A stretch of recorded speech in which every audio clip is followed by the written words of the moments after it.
out these Pakistani men.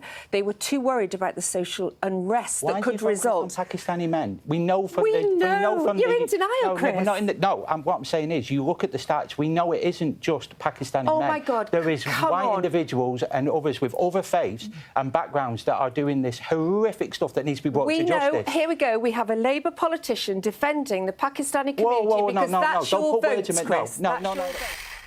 Reform's new MP has certainly made waves since she was elected to Parliament. She just says what she thinks, regardless of the reaction she gets. Safety, follow the lead of France, Denmark, Belgium and others, and ban the burqa. Prime Minister.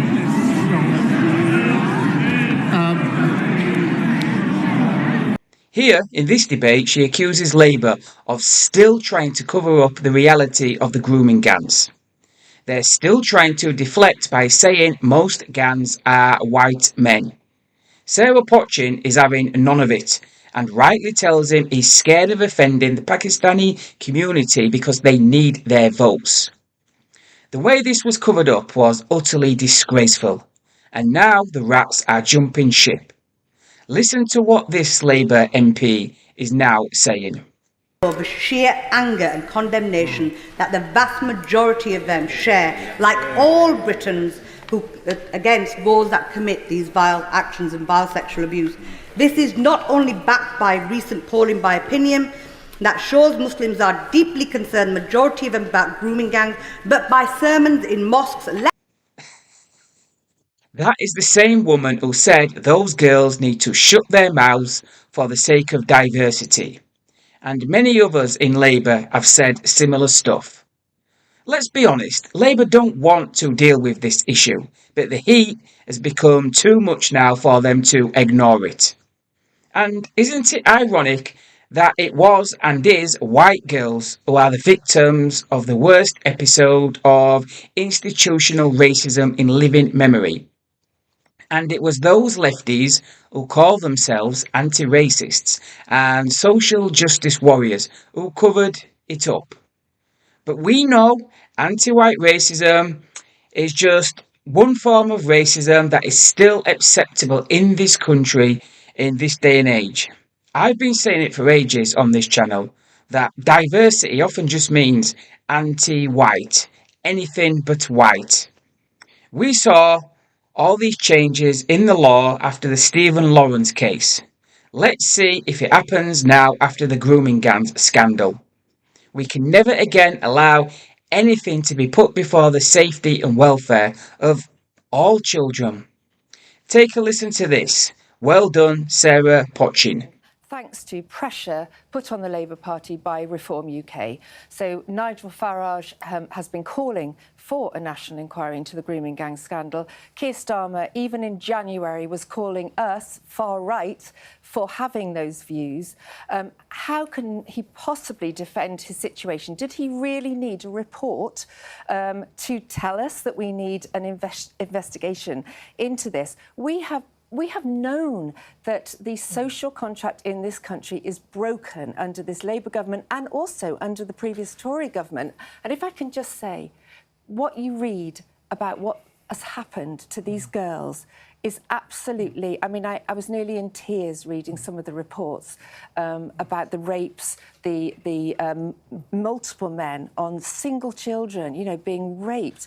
These are our children. The argument the Prime Minister and Labour was making, though, wasn't it, was that actually recommendations from the previous report hadn't been implemented. Is there any concern that this does delay justice further? We know what's happening. There is a denial of this, and again, the last government, no, they haven't implemented or put into place those recommendations.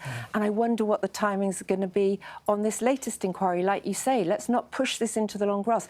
We need to know when this is going to happen, when these changes are going to be making. But because believe me, this latest ruling was from some time ago. But this is going on now. This is still going on now. We cannot deny it. Our children, white British girls, are being raped by Pakistani misogynistic men, and this has got to stop. Chris? I'd say we put votes in Parliament. Reform at every step have voted against. Us getting justice for victims and support for those victims. That has to be the priority here, not calling out politics or politics. This is about getting this justice. does go back, doesn't it? And there has been a pushback and a pushback and a pushback about this kind of investigation to really get to the root of the issue. There has, but we've been led by the leading experts in this, not politicians trying to get a soundbite. This is by leading people that have done years and years of investigations, speaking to victims, working with the police and other organisations. That's what's come out over the last few days.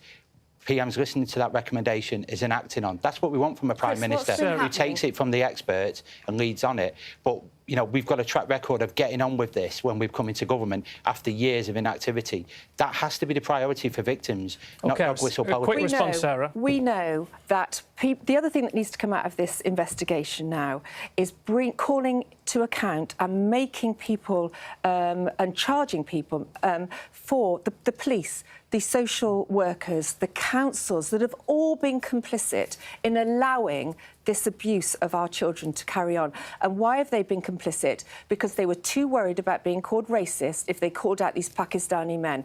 They were too worried about the social unrest that could result. On Pakistani men? We know from You're in denial, Chris. No, we're not in what I'm saying is, you look at the stats, we know it isn't just Pakistani men. Oh, my God. There is white individuals and others with other faiths and backgrounds that are doing this horrific stuff that needs to be brought to justice. Here we go. We have a Labour politician defending the Pakistani community because that's your votes, Chris. No, well, you'll have a look at Blackpool. It's a bit different demographic.